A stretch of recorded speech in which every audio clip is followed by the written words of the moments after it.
স্পষ্ট ভাষায় জানিয়ে দিতে চাই, গণভোটের জনরায়ের আলোকে ওই জুলাই সনদ এই বিএনপি সরকার বাস্তবায়ন করবে না।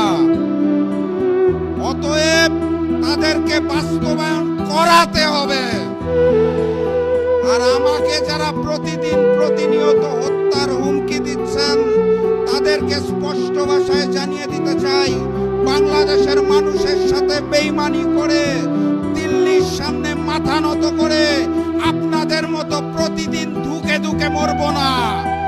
আল্লাহ নির্ধারিত সময়ে মৃত্যুবরণ করব, তার আগে পর্যন্ত ইনসাফের জন্য লড়ব ইনশাআল্লাহ।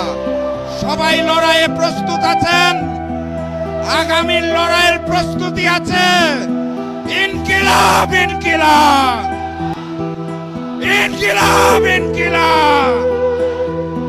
দেখা হবে বিজয়ে। বিজয়ের পথে যাত্রা শুরু।